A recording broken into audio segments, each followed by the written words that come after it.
Olá, queridos irmãos, graça e paz. Estamos mais uma vez reunidos em nossa terça top, um tempo especial com a palavra de Deus, onde somos edificados, exortados, ensinados na palavra dele para desenvolvermos a nossa maturidade cristã e chegarmos a estágios de liderança abençoados tais que possamos encaminhar pessoas a se tornarem líderes como nós, né? Nós sabemos muito bem que exercer uma liderança eficiente é deixar pessoas que vão praticar aquilo que nós estamos praticando, que vão fazer o que estamos fazendo e vão fazê-lo no futuro e vão fazê-lo de maneira ainda melhor, mais profunda e com um alcance muito mais amplo. Então, quando nós ensinamos a palavra de Deus e ministramos uns aos outros, estamos querendo que aqueles que são objetos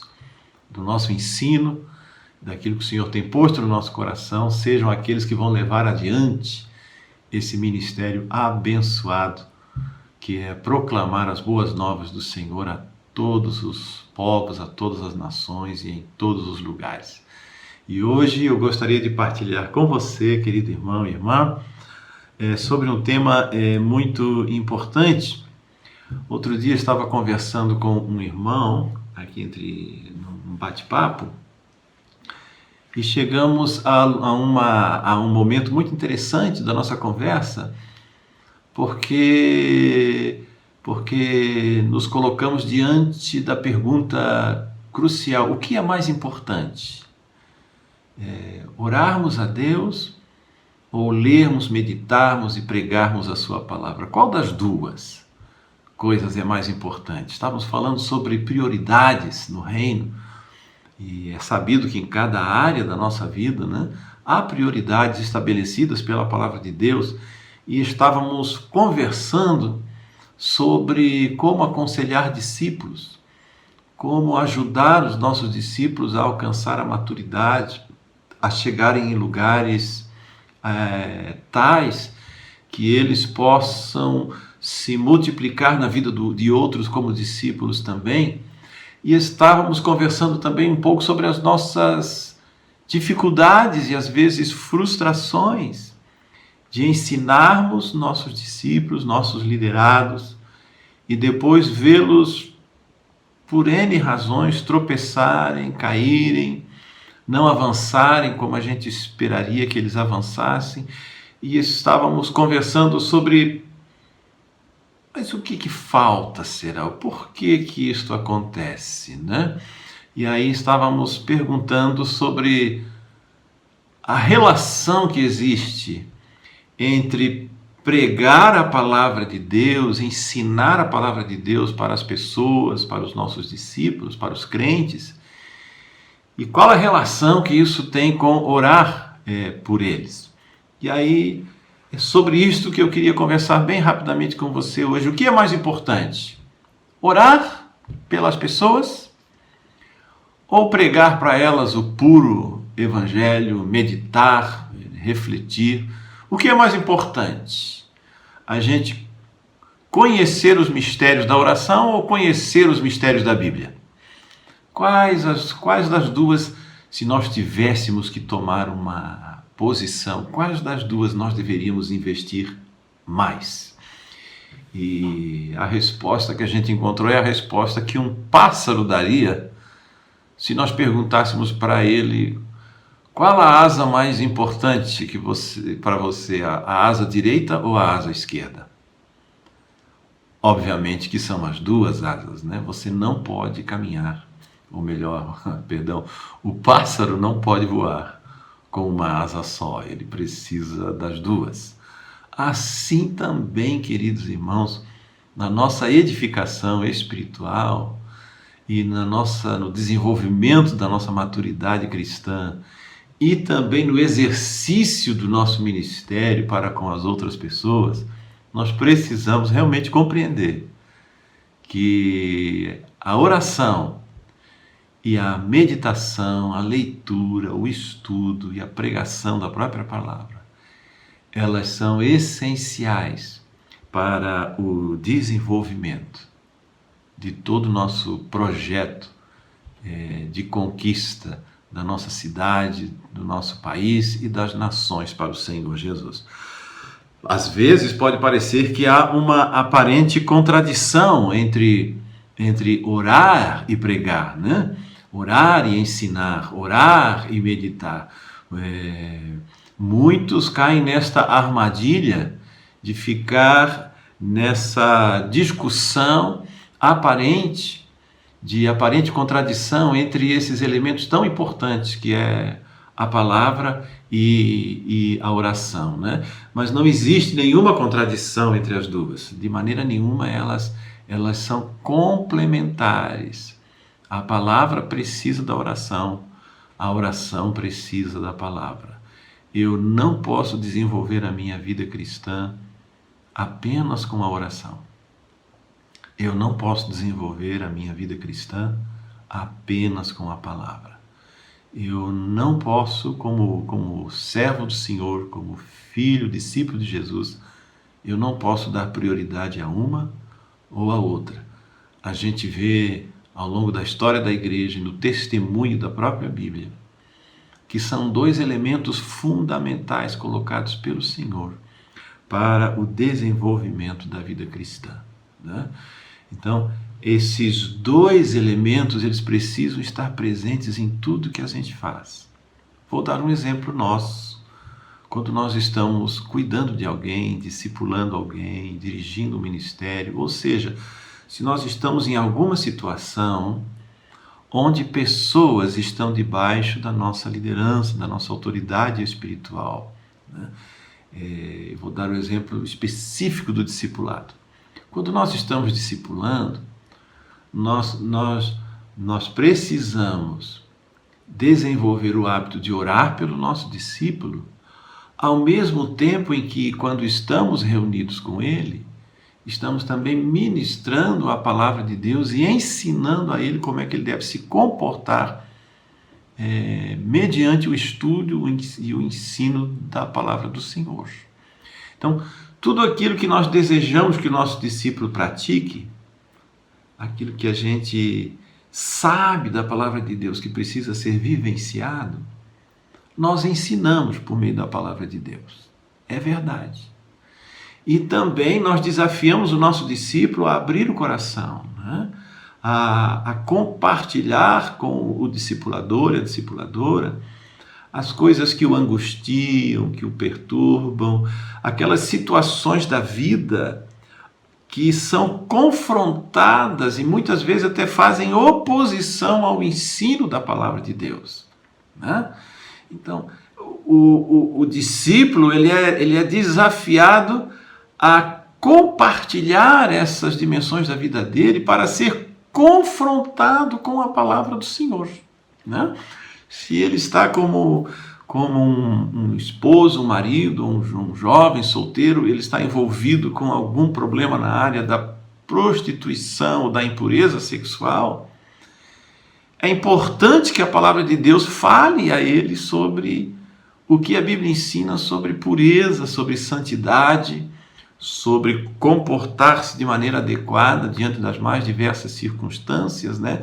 Como se proteger de ser exposto a estas áreas malignas. Então, o discipulador ele vai dar orientações, ele vai dar dicas de como a pessoa deve lidar com essas situações rotineiras, né, no dia a dia, como vai se relacionar com a pessoa do outro sexo, como é que ele vai se portar diante de situações onde pessoas vão estar falando assuntos inconvenientes, como é que ele se dirige a pessoas quando outros nos relacionamentos trazem conotações sexuais, como é que ele vai se comportar, como é que ele vai lidar com a internet, ele vai dar dicas de como usar o seu smartphone ou como acessar os sites da internet para evitar cair naquelas tentações, porque a Bíblia ensina que a vida cristã deve ser uma vida santificada no Senhor e por causa do Senhor. Então, a Bíblia dá um ensino. Você deve ter uma vida santificada e confiar no Espírito Santo para que alcance vitória completa nessas áreas da sua vida seja realmente santificada. Então, a palavra é ensinada, a gente dá aquelas dicas todas de como a pessoa deve se comportar, de como ela deve vencer aquilo ali tudo, é verdade, sim, sim. Mas, queridos, muitas vezes pensamos e achamos que o fato de ministrarmos a pura palavra de Deus à vida do nosso discípulo, de darmos todas aquelas dicas que nós mesmos talvez já tenhamos usado ou estamos usando para continuarmos em vitória, nós pensemos que isso seja suficiente para que o crente viva a sua vida abundantemente, né? Dito de outra forma, pastor, ministrar a palavra de Deus à vida das pessoas e ensiná-las de maneira prática a viver a palavra de Deus não é suficiente para a pessoa ter uma vida cristã poderosa? A Bíblia não diz que a palavra de Deus ela é poderosa para fazer todas aquelas coisas que ela diz que faz. A Bíblia não ensina que é por meio da palavra de Deus que a gente vive uma vida plena e abundante. A Bíblia não ensina que é por meio da palavra de Deus que a gente consegue superar, vencer e ter transformação dentro de nós. Não é a palavra de Deus que tem poder para transformar a vida da gente? E a minha resposta é sim, é isto mesmo que a palavra de Deus diz. Então a pregação e o ensino dela para a vida de alguém, como acabamos de exemplificar numa reunião de discipulado, não é suficiente para que ela alcance a plenitude da vida cristã? Não. Não. Ela é poderosa para tanto, mas ela não age automaticamente por si só, apenas. Se você estudar com mais profundidade a importância, o lugar, o papel da oração na vida cristã, você vai ver como a palavra de Deus se interrelaciona com o ministério da oração a favor das pessoas. Quando Deus ordenou que nós orássemos pelas pessoas, Ele estava revelando algo que nós precisamos entender. Ele estava dando algumas revelações sobre como se dá o processo de absorção, de recebimento da verdade bíblica no coração de uma pessoa.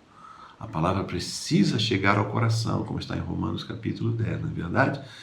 É no coração que a palavra de Deus chega e precisa ser confessada. Mas para que ela chegue no coração, ela precisa ser regada, ela precisa adquirir vida. Em Romanos, no capítulo 10, versículo 17, diz que a fé vem pela pregação e a pregação vem pela palavra de Cristo. E aqui quando diz pregação, está falando do anúncio. Aquilo que eu falo, que eu compartilho, aquilo que eu anuncio, seja no discipulado, seja na pregação, seja numa conversa na fila do banco, aguardando o atendimento, seja numa loja que eu converso com alguém, o testemunho que eu dou, isso é o anúncio, essa é a pregação da palavra, devemos fazê-lo. Mas o apóstolo Paulo diz que essa pregação vem da palavra de Jesus, e aqui ele tem uma palavra muito importante no grego, que é rema. A pregação vem pela palavra de Cristo, a rema de Cristo. E no Novo Testamento tem duas palavras gregas para expressar a palavra de Jesus. Uma é o logos e a outra é o rema. E muitos teólogos têm estudado, irmãos que entendem a Bíblia profundamente, eles fazem uma distinção entre essas duas palavras, quando elas são tratadas de maneira gramatical, né? Eles fazem uma distinção entre essas duas palavras, das quais eu compartilho. Eu prego e ensino isso também, eu entendo que é assim também. Eu estou convencido de que é assim que se deve entender. Embora elas, em diversos contextos, elas pareçam significar aparentemente a mesma coisa, né? Logos e rema, mas na realidade, logos se procura interpretar como aquela palavra que é ouvida. O logos é o que se ouve. O logos de Jesus é aquilo que eu falo de Jesus para as pessoas. Rema, na realidade, é a palavra revelada. É aquilo que realmente se descortina diante da pessoa que ouve. Então, quando chega nos meus ouvidos, ela é logos. Né? Mas quando ela chega no meu coração, e para chegar no meu coração, ela precisa ser rema.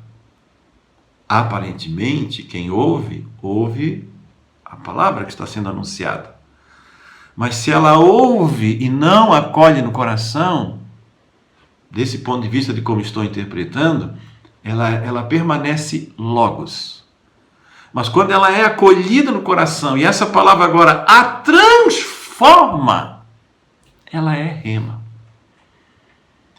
E eu quero lhe dizer assim, irmão, em boa parte, quando nós pregamos apenas a palavra de Deus, sem regá-la com oração, ela na maioria das vezes vai permanecer na vida das pessoas como logos. Ela vai chegar aos ouvidos das pessoas e não vai até o coração. Como se diz popularmente entre nós, ela vai entrar num ouvido e sair no outro. Porque essa palavra precisa ser vivificada. É claro que o contexto em que o apóstolo Paulo diz, a palavra que eu vou citar agora é outro, mas se aplica aqui, quando o apóstolo Paulo diz que a letra mata, mas o Espírito vivifica. Claro, você que estuda a Bíblia sabe que o contexto específico ali é outro. Mas reflete um pouco disso que eu estou querendo dizer. Quando eu prego, anuncio, falo para o meu discípulo, falo para o meu esposo, até para a minha esposa, para os meus filhos, ou para os meus amigos, colegas, eu falo a palavra de Deus, mas sem estar regada, ela corre um sério risco de ser uma semente que não vai germinar. Ela corre um sério risco de permanecer como logos. Como tantos e tantos e tantos pregam, né? Na verdade, querido irmão, se nós fôssemos considerar que toda a palavra de Deus fosse ouvida e recebida no coração, o Brasil todo já teria sido evangelizado, né? Você vai hoje para o YouTube, para o Facebook, para o Instagram e tantas outras fontes, né, de palavra de inspiração, irmãos, nós já teríamos terminado a nossa obra, porque falta de pregação não é. É no rádio, é na TV, em todos os lugares. O Evangelho está sendo pregado como nunca. Qualquer pessoa, em qualquer lugar do mundo, hoje pode ouvir o que quer, porque está lá, acessível. E, no entanto, estamos tão longe ainda de completar a nossa tarefa. Porque uma coisa é o Logos anunciado, outra coisa é o rema recebido. É por isso que eu disse inicialmente que é uma pergunta inútil, né? Feita a um pássaro, qual a asa mais importante, à direita ou à esquerda, mas parece que nós cristãos ainda não entendemos que nós somos um pássaro, que nós somos como as águias que voam, que sobem, disse o Senhor, e que por causa disso, para poder voar, irmãos, para sermos realmente águias na mão do Senhor, nós precisamos das duas asas. Nós precisamos da vida de oração e da vida da palavra. Nós precisamos buscar a Deus e precisamos proclamar a palavra. E as pessoas só vão acolher, receber e serem transformadas quando a palavra é vivificada na vida delas. Portanto, eu como discipulador se eu não intercedo pelo meu discípulo nos assuntos pelos quais eu estou ministrando na vida dele, eu corro o risco de correr em vão e de a palavra não ser absorvida por ele. E ele passar 1 ano, 2 anos, 3 anos, 5 anos ouvindo a minha palavra, gostando muito de mim como discipulador, e de repente, diante de uma situação crítica, difícil, diante de um confronto, diante de uma tentação, ele tropeça na primeira pedra e a gente pensa assim: poxa, mas o que valeu todo esse tempo? O que valeu todo o meu esforço? O que valeu toda a minha dedicação? Joguei fora todo esse tempo, podia ter me dedicado a outra pessoa, ele não queria nada. Querido irmão, irmã, isso é só a metade da verdade. Nossos discípulos muitas vezes caem e tropeçam, porque a nossa intercessão por eles, muitas vezes, fica aquém do que deveria e do que poderia ser. A oração, ela é parte do nosso ministério de pregação da palavra. Eu quero repetir o que eu acabei de dizer. A oração é parte do nosso ministério da palavra. Ela precisa estar completamente integrada ao nosso ministério. Ensine o seu filho a palavra de Deus sem orar por ele. E você vai ver o que ele vai fazer com a palavra. Você está me entendendo? A palavra de Deus, quando eu falo, seja para quem for, é logos. Quando vivificada pelo Espírito Santo, e o Espírito Santo a vivifica no ministério de oração, então ela se torna rema, a palavra de Jesus. E quando ela se torna rema, vai ser praticada, vai ser vivida. Por que, pastor, o senhor diz isso? Porque a palavra de Deus diz que o diabo tem poder para impedir que a palavra, quando for proclamada como logos, entre no coração da pessoa. Somente quando ela é pregada como rema é que o diabo não pode impedir. Por isso, irmãos, o ministério da oração é tão necessário e tão importante na vida da gente.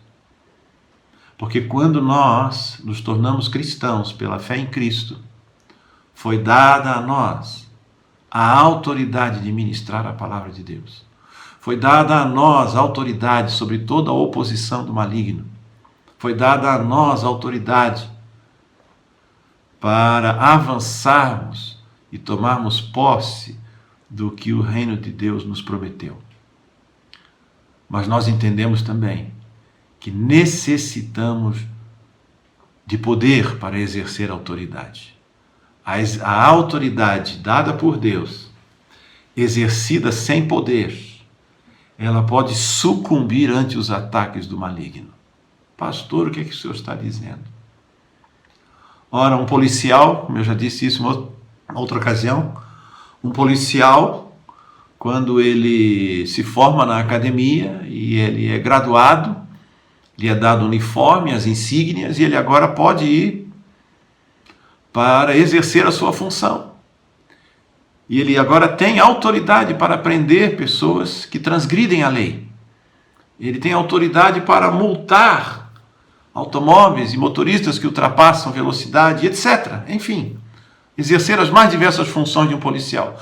Mas ele pode estar diante de um bandido armado, onde ele ordena para que o bandido largue a arma. Ele tem autoridade para dizer isso. Ele tem autoridade dada pelo Estado para empunhar um revólver e apontar para a pessoa. Mas o bandido pode atirar nele mesmo com a autoridade que ele tem. O bandido pode matá-lo. O poder é a capacidade que Deus dá de o adversário fazer o que tiver que fazer e ser incapaz de nos matar. E de nós podemos exercer a nossa autoridade sem sermos mortos. Isso é o poder. Jesus disse em Atos 1:8, mas recebereis poder ao descer sobre vós o Espírito Santo. E o exercício exercício do poder do Espírito Santo na vida dos crentes, você pode ver no livro de Atos, nos ensinos do apóstolo Paulo, ele é mantido, ele é fortalecido, ele é incrementado pela vida de oração. Porque é na vida de oração que você vence o diabo, praticando a sua autoridade pelo poder do Espírito Santo. Você certamente já ouviu pessoas dizendo, né? Deus tem autoridade, o demônio tem poder, né? E poder é diferente de autoridade. Eu não creio neste tipo de afirmação. Eu não creio. Eu creio que a autoridade e poder são duas dimensões que andam de mãos dadas. E que nós recebemos autoridade e a exercitamos mediante poder. Um guarda de trânsito pode chegar no meio da rua, levantar a mão e mandar um carro parar. Ele tem autoridade para mandar um carro parar? Tem. Mas se o motorista se quiser desobedecer, ele desobedece e pode até atropelar o guarda que tinha autoridade para ordenar ao veículo parar. Ele só não será atropelado num caso desses se ele tem poder, não apenas autoridade para mandar o carro parar, mas poder para fazer o motorista parar. E o exercício verdadeiro da autoridade, ele é praticado mediante o poder. E o poder permanece em nós mediante uma vida de consagração e de busca da presença do Senhor e de batalha espiritual contra Satanás a favor da vida das pessoas. Então a sua palavra, a minha palavra Deus deseja que seja rema no coração de todas as pessoas. Deus deseja que o meu discípulo e o seu discípulo alcancem vitória sobre todas as áreas da sua vida. Mas para isso é necessário que o que ele ouve não seja apenas logo, seja rema na vida dele. E para ser rema na vida dele, é necessário que a autoridade que eu e você temos seja exercida com poder, e ela não será exercida se não houver uma decisão de praticarmos efetivamente o voo de um pássaro com as duas asas, com uma vida intensa da palavra, da pregação, da ministração, da ousadia no Evangelho e da ousadia na oração e na resistência a Satanás por meio da oração. Nós queremos, na próxima oportunidade, continuar tratando sobre este assunto e falar sobre a importância de resistir a Satanás para vencermos as batalhas na vida dos nossos, sobre os quais Deus nos deu autoridade para ministrar. Eu quero ajudar você a sair da frustração de não alcançar vitória muitas vezes na vida dos seus discípulos, das pessoas sobre as quais você tem exercido autoridade. Porque quando a Bíblia mandou nós resistirmos ao diabo, não mandou isso ao incrédulo, mandou ao crente. São os cristãos que são chamados a resistir a Satanás. Foi aos cristãos que foi dito que eles, como igreja, vão invadir as hostes do inferno e as portas desse inferno não prevalecerão contra a sua igreja. Ora, se ela prevalece, é porque alguma coisa precisa ser exercitada na nossa vida. Eu quero deixar claro para mim e para você nesta mensagem de hoje que a vida de oração e de intercessão, ela não é nem mais nem menos importante que o ministério da pregação da palavra. Ela não é nem mais e nem menos importante do que a leitura, do que a meditação, do que o estudo da palavra. Estas duas dimensões, elas são espirituais, necessárias para que alcancemos maturidade na nossa própria vida e na vida das pessoas que estão sob a nossa autoridade. Você quer ser um líder muito abençoado e frutífero na vida de outros? Entenda que você precisa ser uma águia que usa essas duas asas. Você não vai voar com uma asa só. Não se frustre ministrando, ensinando os seus discípulos e as pessoas, e elas não praticam. Porque pode ser, e nós vamos ver isso na semana que vem, que elas estejam enredadas por situações de pecado, ou de maligno, ou de fraqueza na vida delas, que só vão ser libertas por meio do ministério da oração. Porque a pregação da palavra, a autoridade da palavra precisa ser ministrada com poder. E o poder é exercido quando a gente dá esse passo na direção da oração, resistindo ao Satanás firmemente, como a Bíblia diz, resistir-lhes firmes na fé, em todas as dimensões da vida, e você vai ver quantas vitórias você, sua família, seus discípulos e a sua igreja vão alcançar no Senhor Jesus. Eu desejo as mais abundantes bênçãos do Senhor Jesus para a sua vida esta semana. Deus abençoe você. Eu estou orando por você. Por favor, ore por nós também. Nós precisamos muito da sua oração. O grande Deus e querido Pai abençoe você hoje e durante toda esta semana. Até a próxima terça top. Um beijo no coração. Amamos vocês. Tchau, tchau.